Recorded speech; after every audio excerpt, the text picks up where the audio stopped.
Assalamualaikum warahmatullahi wabarakatuh. Waalaikumsalam Nah, Bapak Ibu yang dirahmati Allah, alhamdulillah kita sampai dengan hari Jumat ini masih diberikan kesehatan dan keluangan waktu untuk bisa hadir di pengajian Fastabiqul Khairat yang ke-7, alhamdulillah. Selanjutnya acara yang pokok yang kita tunggu-tunggu adalah ceramah yang akan disampaikan oleh Bapak Arifin Jayadiningrat LCMC, yang sudah saya katakan tadi bahwa beliau adalah pendiri Yayasan Aksi Peduli Bangsa dan Direktur Islamic Center. Monggo Pak Arifin Jayadiningrat, tafadhol, silakan. Monggo. baik. A'udzu billahi minasyaitonir rajim. Bismillahirrahmanirrahim. Assalamualaikum warahmatullahi wabarakatuh. Waalaikumsalam warahmatullahi wabarakatuh. Alhamdulillah rabbil alamin alladzi hadana li hadza wa ma kunna linahtadiya laula an hadana Allah. Alhamdulillahilladzi khalaqal mauta wal hayata liyabluwakum ayyukum ahsanu amala. Walhamdulillah adada khalqihi wa ridha nafsihi wa zinata arshihi wa midari kalimatihi. Lakal hamdu la ilaha illa antal hannanul mannan bari'us samawati wal ardi ya dzal jalali wal ikram ya hayy ya qayyum. Allahumma salli wa sallim wa barik ala rasulika wa habibikal mustafa sayyidina Muhammadin wa ala alihi wa ashabihi wa man tabi'ahu bi ihsan ila yaumiddin, amma ba'd.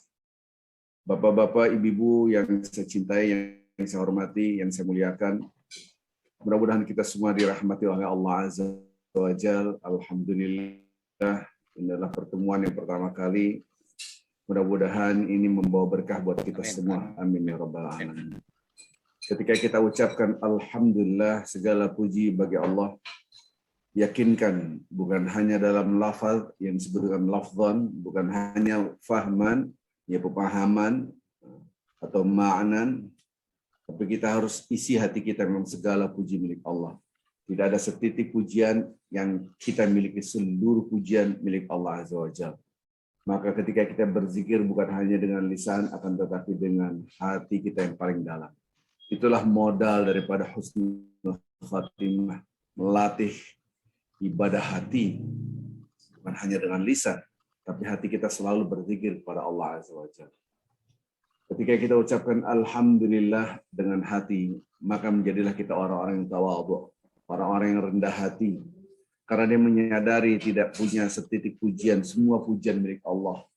Harta, jabatan, apapun, kegagahan, popularitas, apapun, ya Allah, ini semua milik Engkau. Maka dia menjadi orang yang tawadhu, yang rendah hati.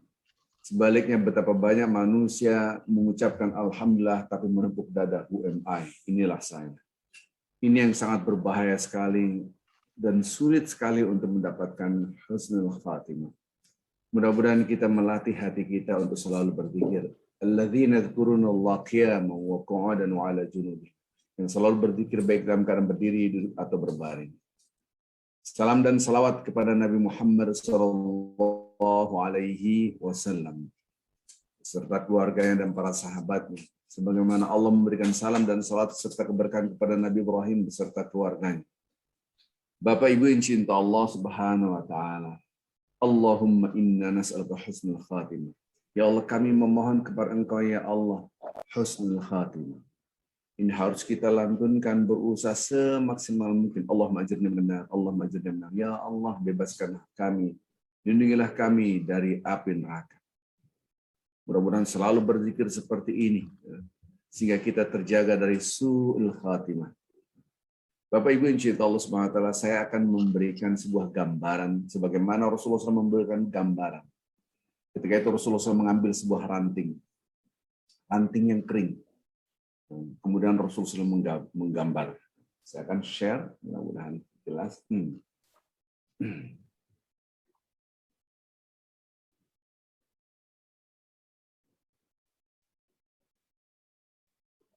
Ini adalah salah satu gambar yang digambar oleh Nabi Muhammad SAW.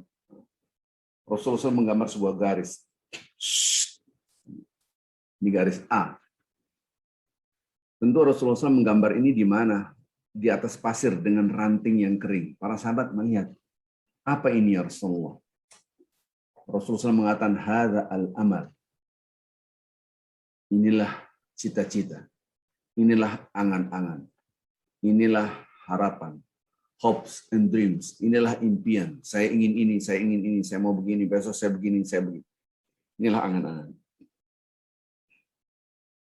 Para sahabat tertegun melihat seperti ini. Apa yang dikehendaki Rasulullah? Kemudian Rasulullah menggambar satu garis. Memotong garis yang awal.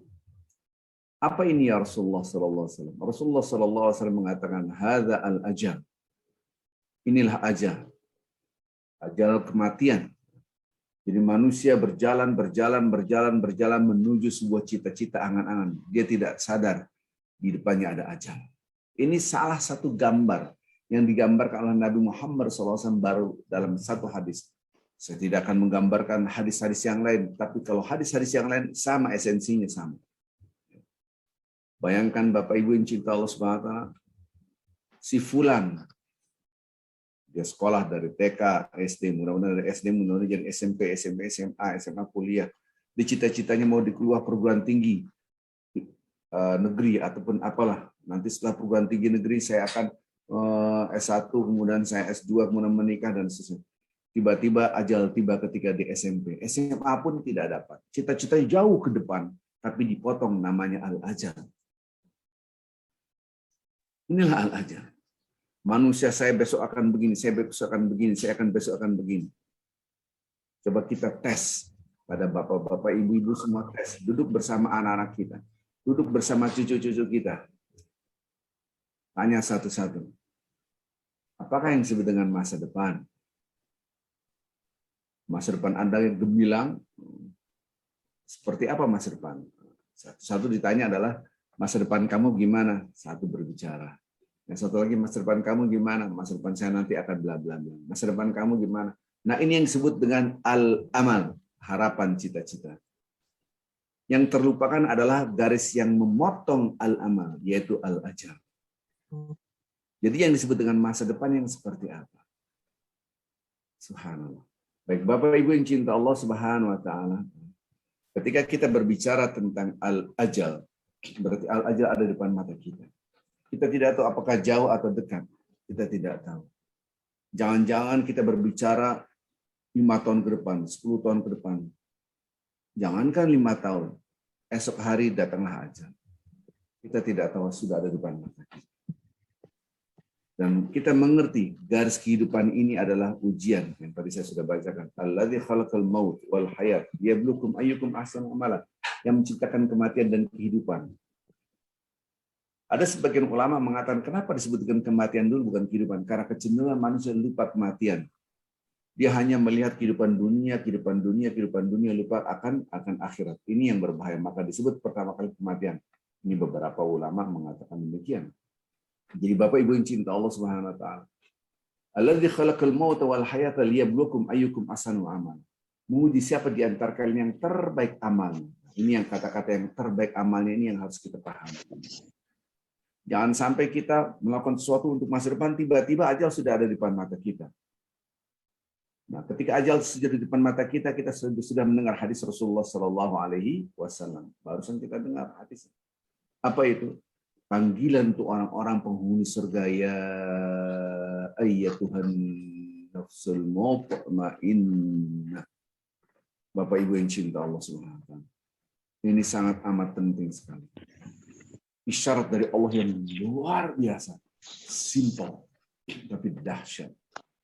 Orang-orang penghuni surga, calon penghuni surga dipanggil oleh para malaikat sebelum ajal tiba, sebelum diambil nyawanya. Wahai jiwa yang tenang, wahai jiwa yang tenang. Subhanallah, ini sebuah pertanyaan buat kita semua. Apakah saya mempunyai jiwa yang tenang? Ini sebuah pertanyaan. Kalau kita merasa dulu saya punya harta sedikit, bahkan tidak punya harta. Dulu kita boro-boro harta. Ilmu pun tidak punya apa-apa. Ilmunya nggak punya. Kita belajar oleh Bapak Ibu kita berbicara. Dulu kita tidak tahu apa-apa sama sekali. Bagaimana kita bisa berbicara kalau tidak diajarkan oleh orang tua kita. Allamal insana ma lam ya'lam. Allah ngasih ilmu. Mulailah kita belajar jalan. Semakin hari semakin kuat. Dari merangkak kita belajar, kemudian berjalan, kemudian terus semakin hari semakin kuat, semakin hari semakin kuat, semakin TK, SD, SMP. Semakin hari semakin punya ilmu, semakin hari punya ilmu. Yang tadinya tidak punya apa-apa, sekarang punya apa-apa. Dulu tidak punya rumah, tidak punya kendaraan. Dulu tidak punya ilmu, sekarang punya ilmu, kemudian punya rumah, punya ini, punya ini. Dulu sendirian, kemudian kita punya pasangan hidup, kemudian punya anak, kemudian punya cucu. Dari yang tidak punya menjadi punya. Semua bertambah. Berarti semakin hari semakin bertambah. Harta kita, ilmu kita, keluarga kita bertambah, semua bertambah. Jabatan kita, dan seterusnya, popularitas kita, semua. Semakin bertambah orang menghormati kita, semakin banyak, apapun namanya. Pertanyaan selanjutnya, apakah bertambah yang disebut dengan an-nafsul mutmainnah, jiwa yang tenang? Ini sebuah pertanyaan. Ini sebuah gambaran. Kita lahir di sini, wafat di sini. Lahir di sini, wafat di sini. Di ujung inilah kita wafat. Dan ketika ujung ini, apakah husnul khotimah atau su'ul khotimah? Dan kita lihat redaksi Al-Quranul Karim, orang-orang yang husnul khotimah, panggilannya adalah wahai jiwa yang tenang. Apakah semakin hari kita semakin dekat dengan kematian atau semakin jauh? Jawabannya jelas. Semakin hari semakin dekat akan kematian. Pertanyaan selanjutnya, apakah semakin hari semakin mendapatkan ketenangan jiwa? Nah, inilah. Ini yang sangat penting sekali. Semakin hari hati kita semakin bersih. Ini yang amat sangat penting sekali. Jadi semakin hari semakin dekat dengan kematian ketika ajal di sini, harusnya semakin hari semakin mendapatkan ketenangan jiwa. Karena semakin an-nafsul mutmainnah kita dapat. Maka ketika ajal datang, para malaikat datang, wahai jiwa yang tenang, dipanggil. Dia hidup dengan jiwa yang tenang, artinya apa? Artinya dia dalam keadaan Rabbana atina fid dunya hasanah. Karena punya ketenangan jiwa. Mungkin berbicara harta, dia tidak banyak. Mungkin boro-boro jabatan, mungkin hanya seorang petani yang penghasilnya pas-pasan, tapi dia punya jiwa yang tenang. Itulah yang disebut dengan Rabbana atina fid dunya hasanah. Surganya dunia itulah yang namanya an-nafsul mutmainnah, karena kedekatan dengan Allah. Maka husnul khotimah adalah membutuhkan kebersihan hati kita. Kebersihan hati kita, kita harus punya ilmu. Bapak Ibu yang cinta Allah Subhanahu wa taala, betapa banyak kisah-kisah orang yang dianggap soleh, tiba-tiba su'ul khatimah, na'udzubillah min dzalik. Dan betapa banyak kisah-kisah orang-orang banyak maksiatnya, tiba-tiba menjadi husnul khatimah. Allahu Akbar. Ini yang harus kita gali lebih banyak lagi. Bapak-bapak, ibu-ibu yang cinta Allah Azza wa Jalla, kita lihat diri kita. Apabila kita mendengar hal yang tidak baik, masuk dalam pikiran kita, kita dengar dengan telinga kita, kita melihat, lihat jiwa kita responnya. Apakah langsung meledak-meledak? Kalau langsung meledak-meledak, tentu ini tidak masuk klasifikasi orang yang husnul khatimah, an-nafsul mutmainnah, yaitu jiwa yang tenang. Saya ilustrasikan bagaimana tentang teknologi. Inilah HP, depan saya ada HP. HP ini kita tahu semua, apabila habis baterainya, dia pencipta HP ini, dia ngasih tahu isyarat, baterai Anda habis. Cepat-cepat Anda cas. Kalau kita naik kendaraan, tiba-tiba bahan bakarnya habis. Ketika bahan bakarnya habis, diingatkan juga. Yang mencipta mobil ini pinter, pandai. Kenapa? Lihat itu. empty. Gitu kan? Cepat-cepat ke SPBU. Berarti yang mencipta alat ini semua, termasuk laptop ataupun komputer yang bapak-bapak ibu pakai sekarang, kalau baterainya habis, dia akan ngasih isyarat. Bahkan koneksi yang jelek akan ngasih isyarat. Ada merah, ada kuning, dan seterusnya. Allah Akbar. Yang mencipta ini semua pinter banget. Dan sayang sekali. Kenapa? Sayang supaya usernya yang pakai itu tidak susah. Sebuah pertanyaan Bapak Ibu yang cinta Allah Subhanahu wa taala. Sebuah pertanyaan. Apakah hati saya bersih atau tidak? Atau semakin kotor atau tidak? Apakah Allah memberitahukannya hati kita bersih atau tidak? Allah. Kita balik sekarang, kita balik. Apabila kita memakai HP kita, dan yang membuat HP ini tidak memberitahu isyarat, tidak ada indikator bahwasanya baterainya habis, tiba-tiba habis, wah, kita akan komplain. Ini kejam sekali yang bikin HP. Harusnya dia ngeritik yang punya HP. Harusnya kasih isyarat, bla bla bla. Ketika kita naik kendaraan, seandainya yang mencipta kendaraan ini tidak memberikan isyarat bahwasanya bahan bakarnya habis, tiba-tiba di tengah hutan ataupun di perjalanan jauh habis bahan bakarnya. Tentu usernya akan dalam keadaan susah. Kita akan komplain kepada yang mencipta mobil ini. Harusnya dikasih tahu dan seterusnya. Ternyata yang bikin ini semua, dia ingin mudah dan memudahkan. Dan Al-Quran mengatakan, yuridullahu bikumul yusra wa la yuridu bikumul usra. Allah ingin yang mudah dan tidak ingin yang susah. Allah itu maha baik. Pertanyaan selanjutnya, ketika hati kita tidak bersih atau bersih, apakah Allah ngasih tahu? Jawabannya tentu tahu. Dikasih tahu. Sama tubuh kita ketika kita dalam keadaan tidak sehat. Haci, bersin. Alhamdulillah, alhamdulillah, dan seterusnya. Bersin lagi. Bahkan mengeluarkan lendir sih. Itu isyarat dari Allah Azza wa Jalla. Karena yang mencipta tubuh maha pintar dan maha baik itu Allah Azza wa Jalla. Diberitahu tubuh Anda ada yang error, ada yang salah. Sampai pun diagnosa dokter sangat mudah. Dia ngambil darah, dia ngambil sampel urinnya, dia ngambil sampel kotorannya, dia lihat hasilnya, kemudian masuk lab. Oh, ini sakit ini. Dahsyat betapa maha pandainya Allah memberikan isyarat kepada manusia dengan ilmu. Oh, Anda sakit kolesterol, oh asam uratnya tinggi, dan seterusnya. Oh, gulanya tinggi. Di situ Allah Maha Pencipta yang maha baik. Ini fisik. Pertanyaan selanjutnya, hati kita, jiwa kita, dibalik. Si fulan, dia wafat. Tiba-tiba setelah wafat dipanggil oleh Allah Azza wa Jalla di mahkamah ilahiyah. Na'udzubillah. Tiba-tiba diberitahukan oleh Allah, salat Anda tidak diterima. Itu hadis Rasulullah SAW.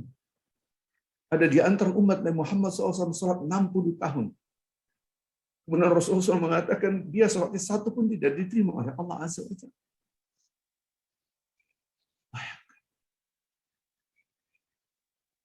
Apakah Allah tidak memberitahukan? Kemudian manusia ini mengatakan, ya Allah, kenapa engkau tidak memberitahukan aku ketika di dunia bahwasanya salat aku tidak diterima? Sama si fulan, si X, dia mendapatkan suul khotimah akibat perbuatan yang lampau.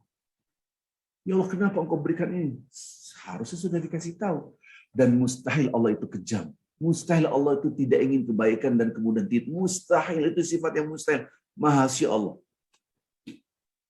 Bapak Ibu yang cinta Allah SWT, sebelum terlambat kita harus punya ilmu. Tentu tidak mungkin 1 jam, 2 jam, sampai pun 3 jam tidak cukup untuk belajar ini. Karena membutuhkan ilmu itu butuh waktu. Bapak-bapak, ibu-ibu, dulu kita belajar kelas 1, kelas 2 sampai kelas SMP, itu butuh waktu. Sehingga bapak-bapak ibu punya ilmu, kemudian melakukan sesuatu, sehingga bekerja di suatu tempat, kemudian berkarya, dan itu butuh ilmu. Itu untuk kehidupan yang sementara, yaitu dunia. Bagaimana untuk kehidupan abadi? Butuh ilmu lebih lama. Paling tidak hari ini saya akan menggambarkan bagaimana Allah ngasih message. Peringatan kepada kita sebagaimana HP tadi. Karena Allah ingin mudah buat kita. Pertanyaannya adalah, apakah kita mampu membaca pesan Allah tentang hati kita?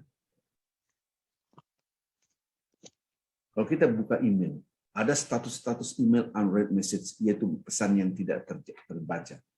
Kalau kita buka HP, misalnya satu grup kita nggak pernah buka, totalnya ada 1.540 pesan yang belum terbaca, unread message. Itulah statusnya, pesan-pesan Allah kepada manusia banyak diabaikan, dia tidak membacanya. Allah. Bagaimana untuk mendapatkan husnul khotimah? Sementara Allah SWT sudah memberitahukan orang-orang mendapatkan husnul khotimah akan dipanggil ya ayyatuhan nafsul mutmainnah. Hai jiwa yang tenang. Irji'i ila rabbiki radiyatan mardiyah. Kembalilah. Kata-kata kembali harus kita pahami. Bukan matilah kamu. Tadi malam sampai rumah sekitar jam 1. Karena saya dari pondok pesantren Tasikmalaya tadi malam dari kemarin.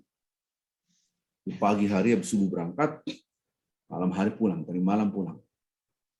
Subhanallah. Tasikmalaya itu mesti jauh banget ya.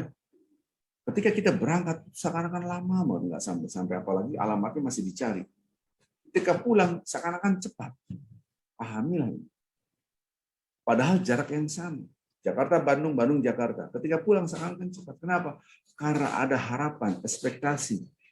Maka kata-kata pulang dan kembali itu membangun kebahagiaan. Subhanallah. Saya tugas dakwah, orang jauh di hutan belantara, yaitu Mentawai. Saya dakwah di sana. 1 hari, 2 hari, 3 hari, 1 minggu. Kembali ke rumah, itu nikmatnya luar biasa. Maka kata-kata kembali adalah berita yang menggembirakan. Tidak disebut matilah kamu. Subhanallah. Ini orang-orang yang husnul khotimah, dia tahu. Ya ayyatun nafsul mutmainnah, irji'i ila rabbika radiyatan mardiyah. Kembali kepada Tuhanmu, engkau cinta dan Allah mencintai. Radiyatan mardiyah. Engkau dicintai Allah dan Allah mencintai, saling mencintai. Subhanallah. Kata-kata ridho kita harus pahami lagi. Wadkhuli fi ibadi wadkhul jannah. Masuk dalam golongan hamba-hambaku yang saleh, masuklah dalam surga. Maka husnul khotimah itu membutuhkan men-set up lingkungan kita masuk dalam hamba-hamba yang saleh. Baik, Bapak Ibu yang cinta Allah Subhanahu wa taala. Inilah butuhnya ilmu. Sekali lagi tidak mungkin 2 jam pun sekalipun kita bicara 2 jam tidak cukup. Kita harus mendiagnosa semua, kita harus diagnosa. Lembaran hidup kita tidak tahu kapan akan ajal tiba. Sekarang pertanyaannya adalah, saya akan berikan gambar yang sederhana sekali. Kalaulah kita dalam kehidupan kita sehari-hari, kita butuh mandi. Tidak mandi 1 hari, keringat, bau badan, bau keringat, bau bajunya juga bau. Bukan hanya kita, lingkungan pun nggak baju. Lingkungan juga enak, semua tidak enak. Ini fisik. Ini hanya ilustrasi saja supaya kita paham. Kemudian kita lihat juga rumah kita. Kita tidak sapu, tidak pel, kotor. Sebagaimana tadi badan. Ini fisik, konkret. Walaupun rumah itu ditutup, semua ditutup, supaya debu tidak masuk, tetap rumah itu butuh disapu, dibersihkan, dipel. Sekarang pertanyaannya adalah hati dan pikiran kita. Sudahkah kita bersihkan hati ini? Apalagi Rasulullah SAW bersabda, Inna hadhil qulub tasaddat kama tasaddal hadid idza asabal ma. Rasulullah SAW bersabda dan mengingatkan kita semua, hati ini, jiwa ini, itu berkarat. Sebagaimana besi apabila dia kena air, lama-lama dia berkarat. Kita hanya melihat fisik kita. Kita tidak melihat jiwa dan hati pikiran kita. Apakah ada cahaya dalam hati pikiran kita? Kalau ada cahaya dalam hati pikiran kita, yang negatif, kita melihat yang negatif, mendengar yang negatif, itu tidak mudah masuk dalam hati kita. Ilustrasi yang lain, Bapak Ibu cinta. Lalat itu tidak pernah hinggap di bunga. Lalat itu hinggapnya di bangkai. Dan lebah itu hinggapnya di bunga. Hal-hal yang negatif seperti lalat tadi itu gampang diserap oleh hati yang kotor. Sebaliknya, yang negatif tidak mudah masuk pada hati yang bersih, ada cahaya. Maka dia tenang. Di sini orang disakiti orang, dicaci maki orang, difitnah orang, dia tenang. Karena ini laksana lalat, dia tidak akan susah. Sebaliknya, orang yang hatinya kotor, lebah tidak akan masuk. Maka itu kebenaran pun susah masuk. Dan bapak-bapak ibu sekarang di sini detik ini juga, bapak-bapak ibu menunjukkan hati bapak-bapak ibu ada cahaya. Kenapa? Karena ikut Zoom. Pengajian, karena tidak semua orang ikut. Walaupun dia punya waktu, walaupun dia punya 3 klik-klik, bisa kemampuan semua bisa, tapi tidak ada ketertarikan. Maka hati yang bersih, dia akan menerima kebenaran. dia mendengarkan ceramah, dia dan seterusnya dan seterusnya. Mudah-mudahan inilah hadis Rasulullah SAW, hadis Al-Bukhari.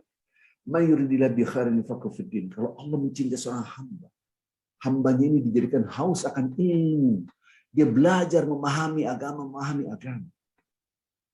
Subhanallah. Bapak Ibu yang cinta Allah Subhanahu wa taala.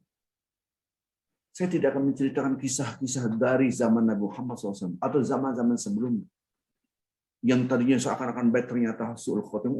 Dia pasti masuk surga. Kenapa? Dia hebat sekali. Ketika perang, beraninya luar biasa. Para sahabat menceritakan begitu.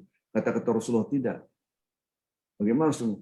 Dia adalah penghuni neraka. Padahal dia jihad kurang apa lagi. Dan ternyata iya. Ada kisah-kisah ini sangat banyak. Saya tidak akan menceritakan itu karena waktunya. Yang intinya perilaku-perilaku kita yang baik itu tidak jaminan sekarang ini. Karena ada sesuatu, berarti ada dosa yang menyebabkan su'ul khatimah. Ada amalan yang menyebabkan husnul khatimah. Ini yang harus kita pahami. Tentu jangan sampai kita ya'lamuna dhahir minal hayatid dunya wa hum 'anil akhirati hum ghafilun. Dalam surah Ar-Rum ayat 7 surah 30 ayat 7. Ya'lamuna dhahir minal hayatid, dan melihat hanya kelihatan dunia doang. Mereka terpukau dengan kulitnya dunia.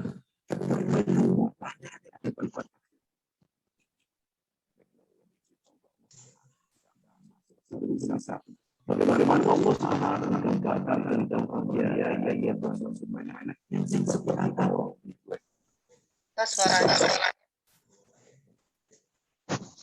Suaranya hilang.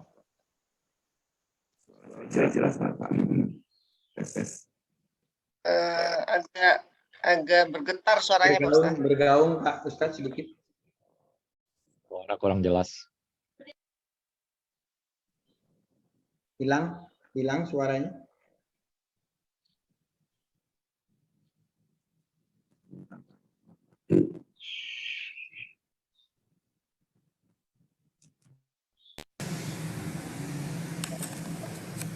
Tes. Bagus. Tes. Ya. Masih jelek, Pak? Cukup lagi. Bagus, Pak. Baik, alhamdulillah. Mohon maaf. Ya, kembali lagi tadi. Kita lihat redaksi-redaksi dalam Al-Qur'an Al-Karim. Ada yang disebut dengan hati yang bersih. Inilah yang harus kita bangun. Dengan apa? Dengan kalimah thayyibah. Atau disebut dengan al-qaulul tsabit. Di dalam Al-Qur'anul Karim ada istilah kalimat thayyibah, al-qaulul tsabit, kalimat tauhid, kalimat al-ikhlas. Jadi banyak istilah-istilah. Kalimat ini sama, la ilaha illallah Muhammadur Rasulullah. Ini nomor 1. La ilaha, tidak ada Tuhan yang berhak disembah. Tidak ada Tuhan yang berhak diagungkan, dipuji, illallah, kecuali Allah. Ini menunjukkan al-qaul tsabit, kalimah thayyibah. Alam tara kaifa daraballahu mathalan kalimah thayyibah kasyajarah thayyibah asluha tsabit wa far'uha fis sama tu'ti ukulaha kulla hinin bi rabbiha. Apakah Anda tidak memperhatikan kalimat thayyibah yaitu la ilaha illallah ketika masuk dalam hati seorang itu laksana pohon yang kokoh. Akarnya mentancap perut bumi, cabangnya menjulang ke langit, dan buahnya memberikan setiap saat. Inilah kekuatan la ilaha illallah nomor 1. Kalau kita tidak ada la ilaha illallah, nah permasalahannya la ilaha illallah di lisankah atau di hatikah? Bapak Ibu yang cinta Allah Subhanahu wa taala. Bukan hanya kita bahas husnul khotimah atau husnul khotimah. Nanti ada namanya soal kubur. Sakaratul maut alam barzah. Ada soal kubur. Man rabbuka? Siapa Tuhan? Kita tahu pertanyaannya adalah siapa Tuhanmu? Pedoman hidup Anda apa? Siapa manusia yang kamu menjadikan panutan? Kita tahu jawabannya Allah, Al-Quran, Nabi Muhammad SAW tahu. Secara kognitif kita tahu.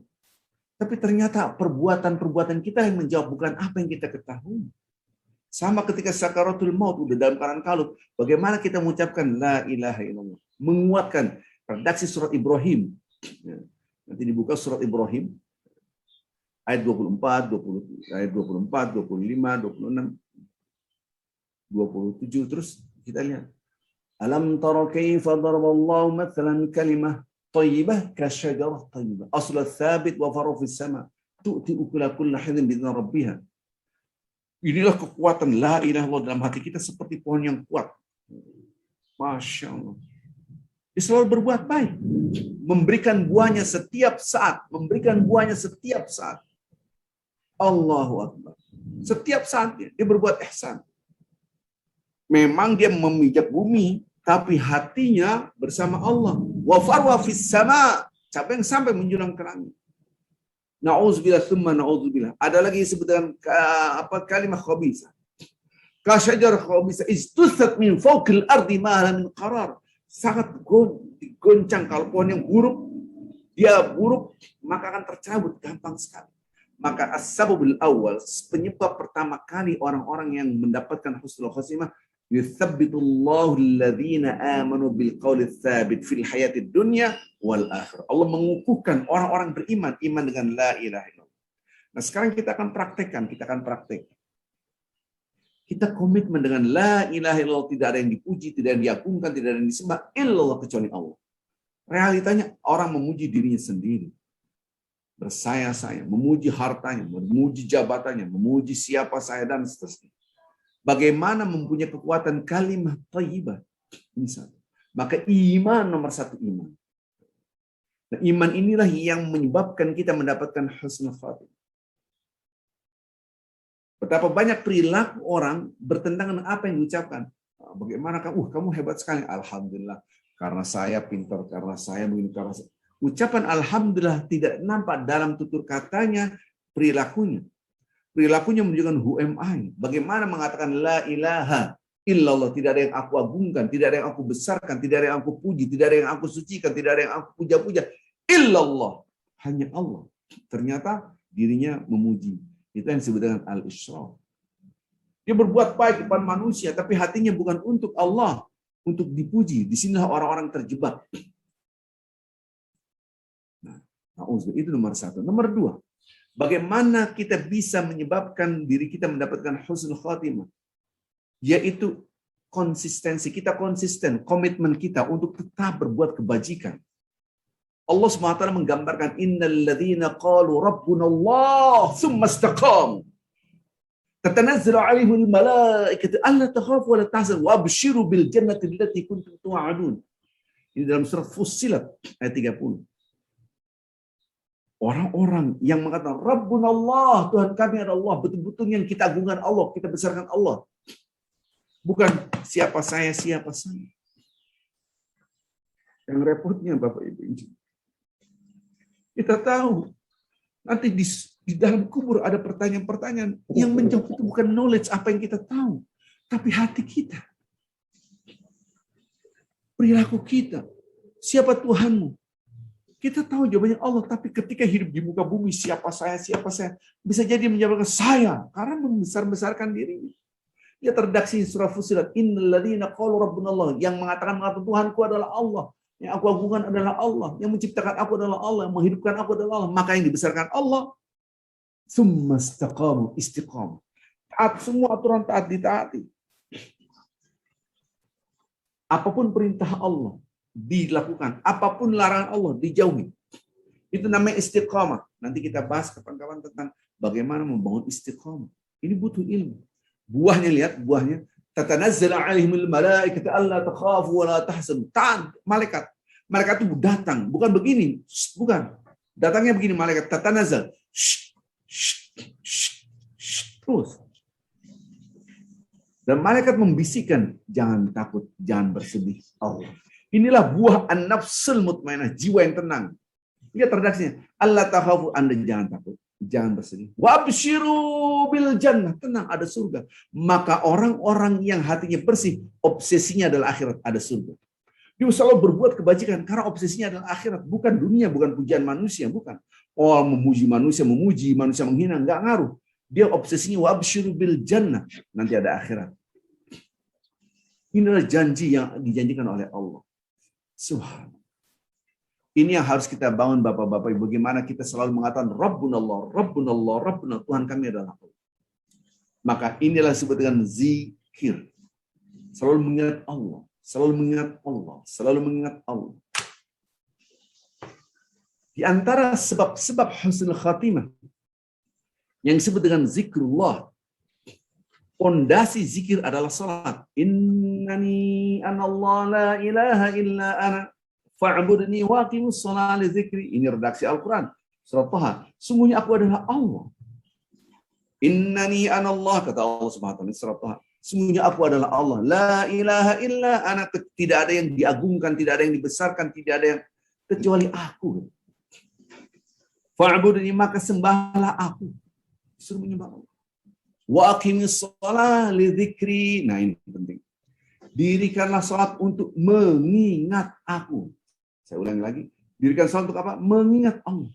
Permasalahannya ketika salat kita, apakah ia betul mengingat Allah? Ketika kita sholat Allah Akbar, ingat jemuran, ingat pakaian, ingat apa-apa yang kita tidak telah ingat macam-macam. Apakah saya ingat pekerjaan saya, ingat cucu saya, ingat anak saya? Padahal dirikan salat untuk ingat aku. Saya ulangi lagi. Innani anallah la ilaha illa ana fa'budni wa aqimis sholata li dzikri. Dirikanlah salat untuk ingat aku, dirikanlah salat li dzikri untuk ingat aku.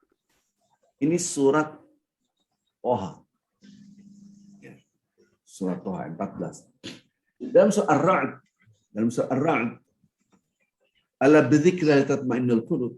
Ingat, hanya dengan mengingat Allah hati menjadi tenang. Mutmainnah,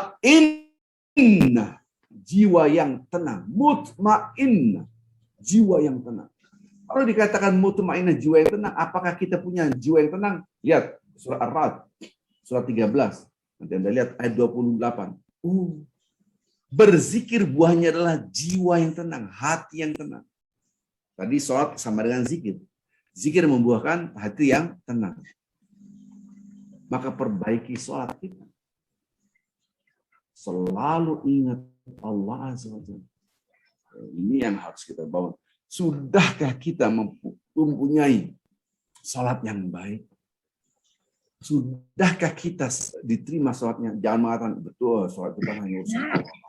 Mungkin kita sholat diterima atau Allah, urusan kita. Taqabbalallahu minna. Maka dalam hadis, mudah-mudahan Allah menerima amal ibadah kita. Jadi kita nggak tahu. Memang mutlak kita sama sekali tidak tahu. Kalau sama sekali tidak tahu, tiba-tiba kita menghadap Allah, oh soal kita tidak terima, betapa kejamnya Allah. Kok ngasih tahunya dadakan? Dan Allah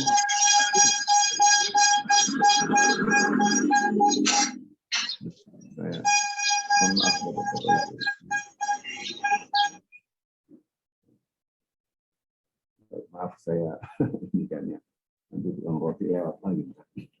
Alladzina amanu wa tatma'innu qulubuhum, orang-orang beriman dan hatinya menjadi tenang. Ala bidzikri tatma'innul qulub. Ingat, hanya dengan mengingat Allah hati menjadi tenang. Ingat Allah, hati menjadi tenang. Maka ketenangan jiwa ini yang menyebabkan adalah zikir. Ingat surat An-Nisa ayat 103. Ini yang banyak dilupakan. Apa? Fa'idha qadaitumus shalat. Apabila Anda setelah sholat. Surat An-Nisa ayat 103. Ingat-ingat ini banyak dilupakan. Fa'idha qadaitumus shalat fadhkurullah. Disuruh kita berzikir.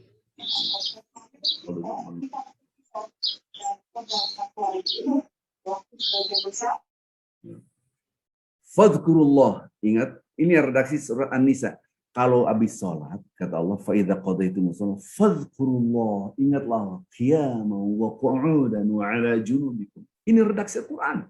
Perintah Allah surat An-Nisa, apabila Anda selesai sholat, terus berzikir, baik dalam keadaan berdiri, duduk, atau berbaring. Manusia cuma 3, kalau nggak berdiri, duduk, atau berbaring, hanya 3. Maka inilah yang menyebabkan dia selalu berzikir. Kadang-kala orang tidak berzikir, ada gelas jatuh, cepat, latah. Bagaimana untuk menyebut la ilaha illallah, berzikir. Ini yang harus faidat ma'nantum waqimus shalah. Kalau Anda dalam keadaan tenang, jiwa Anda tenang, maka dirikanlah salat. Ini surah An-Nisa 103. Saya ulangi lagi, dalam surat Thaha, salat sama dengan berzikir. Dalam surah Ar-Ra'd ayat 28, surat Thaha ayat 14 tadi, ayat 20 dikatakan surat 20 ayat 14, salat berzikir. Zikir adalah menghasilkan jiwa yang tenang. Di dalam surah An-Nisa 103, habis salat, fa idza qadaytumus shalah fadhkurullah, ingatlah Allah. qiyaman wa qu'udan wa 'ala junub. Baik dalam keadaan berdiri, duduk atau berbaring. Manusia cuma 3. Kalau nggak berdiri, duduk, berbaring, berarti kita dianjurkan untuk selalu berzikir pada Allah. Kita isi hati kita dengan berzikir pada Allah. Saat zikir pada Allah adalah pertama kali adalah kita selalu ingat kita akan kembali pada Allah. Ini yang luar biasa. Namanya ingat kematian. Yang kedua, kita membaca ayat suci Al-Quran. Maaf sekali Bapak Ibu yang cinta Allah. Kita berusaha semaksimal mungkin gimana kita bisa memberantas buta huruf Al-Quran. Maka setiap hari, kalau mau gabung silakan. Setiap hari kita dari Senin sampai ketemu minggu lagi, itu nggak pernah berhenti di Zoom saya. Kenapa saya mau mengabdi betul-betul? Setelah saya kembali dari New York, kebetulan saya dakwah di sana, di New York, di Amerika. Di sana saya berantas orang-orang muslim semua kita harus kenalkan Al-Quran. Karena di sana sudah banyak imam masjid ataupun ustadz-ustadz, tapi tidak memberantas buta huruf Al-Quran. Nggak usah di negeri seperti itu. Di Indonesia, betapa banyak orang yang tidak pandai baca Al-Quran. Maka kita gerakan memberantas buta huruf Al-Quran. Maka Rasulullah mengatakan, Inna hadhil qulub tasaddaq kama tasadda al-hadith idza asaba al-ma. Hati ini akan berkarat Bapak-bapak Ibu sebagaimana besi apabila dia kena lama-lama berkarat. Kemudian para sahabat, ya Rasulullah bagaimana? Kaifa jalawa? Gimana menghilangkan karat itu? Rasulullah mengatakan katsrat dzikrul maut wa tilawatul Quran. Perbanyak ingat kematian dan perbanyak membaca Al-Quran. Al-Quran adalah zikir. Inna nazzalna dzikra wa inna lahu lahafizun. Kami turunkan zikir maksud Al-Quran dan kami menjaganya. Bapak Ibu yang cinta Allah Subhanahu wa taala. Rasulullah SAW mengingatkan kita, kalau seorang ingin mengetahui ayyuhibballahu wa rasulahu falyanzur. Kalau Anda mau mengetahui apakah mencintai Allah dan Rasulnya, lihatlah apakah Anda mencintai Al-Quran Karim. Gelisahkah kita satu hari tidak membaca Al-Quran? Betapa banyak 1 hari, 2 hari, 3 hari, 1 minggu, 1 bulan tidak membaca Al-Quran dan dia tenang-tenang saja. Padahal Al-Quran sudah mengingatkan, Allah Subhanahu wa taala mengingatkan, Anda harus mendapatkan jiwa yang tenang. Maka orang seperti ini gampang marah, gampang goncang. Ini gambaran sholatnya ada yang cacat. Al-Quran menerangkan, beginilah sholat yang diterima, diterangkan. Tidak mungkin Allah tidak menerangkan ini semua. Subhanallah. Bapak Ibu yang cinta Allah Subhanahu wa taala, saya rasa saya tidak ingin berpanjang lebar. Karena mudah-mudahan kita bisa mendapatkan selalu berzikir. Latihlah berzikir. Berzikir pun butuh ilmu. Bukan hanya dengan kecepatan subhanallah.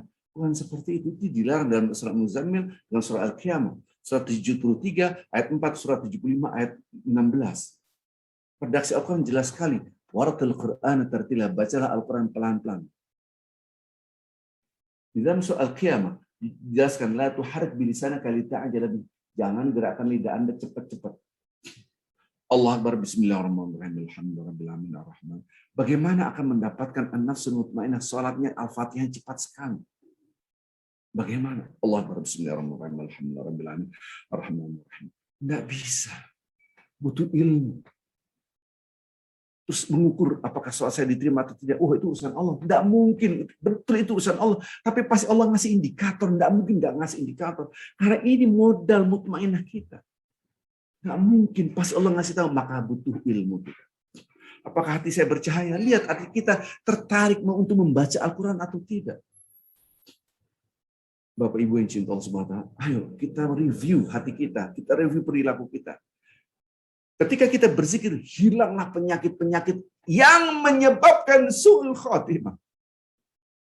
Yang menyebabkan su'ul khotimah. Saya kasih ke gambar. Turunlah hujan. Hujan lagi.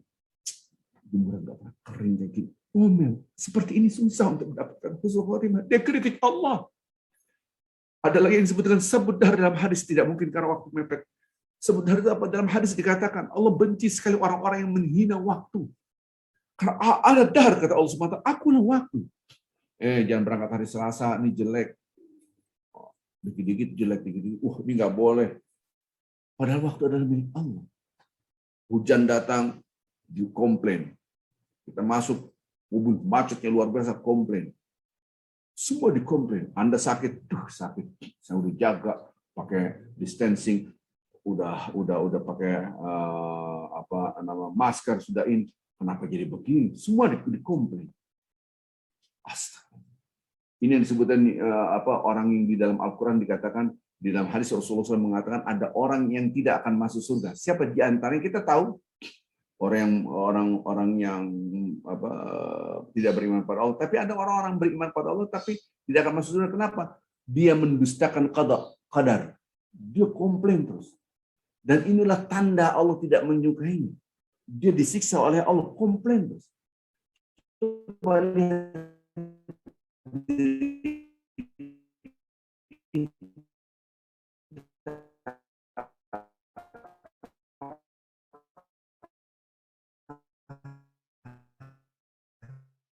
Kita sudah masuk semua dikritik. Pertama, orang yang berdurhaka sama orang tua. Mudmin khamr, yang suka minum wine. Kita tidak masuk itu insya Allah. Kita insya Allah mudah-mudahan kita tidak masuk orang yang durhaka sama orang tua, tidak nyandu minuman. Tapi ini yang bahaya. Mukadzibu bil qadar. Sakit lagi. Jagat sakit juga. Komplain. Dia tidak mengatakan qadar Allah, inna lillahi wa inna. Dia tidak pasrah. Allah dikritik terus. Tidak ada zikir. Tidak memuji Allah. Komplain terus. Kenapa segini? Semua dah. Mudah-mudahan kita tidak termasuk an-nafsul lawwamah, jiwa yang selalu marah, jiwa yang selalu mengkritik, jiwa yang selalu komplain, jiwa yang selalu tidak menerima. Padahal rukun iman diantaranya al-qada wal qadar. Kita percaya dengan adanya qada dan qadar. La yu'min 'abdun hatta yu'min bil qadar khair wa syarr min Allah. Seorang tidak beriman apabila dia tidak percaya dengan qada dan qadar, baik yang baik atau yang buruk. Itu semua dari Allah. Subhanallah. Baik Bapak Ibu yang cinta Allah Subhanahu wa taala, ini butuh waktu. Saya hanya cepat saya lompat-lompat. Paling tidak yuk kita berzikir. Gimana kita supaya tertarik pada Al-Qur'an, itu pun butuh ilmu. Kita tahu sudah membersihkan hati kita. Gimana mendiagnosa salat kita, itu butuh ilmu. Subhanallah bihamdik asyhadu an la ilaha illa anta astaghfiruka wa atubu ilaik. Saya mohon maaf yang sebesar-besarnya apabila ada kesalahan kekhilafan. Subhanakallah bihamdik asyhadu an la ilaha illa anta astaghfiruka wa atubu ilaik. Assalamualaikum warahmatullahi wabarakatuh.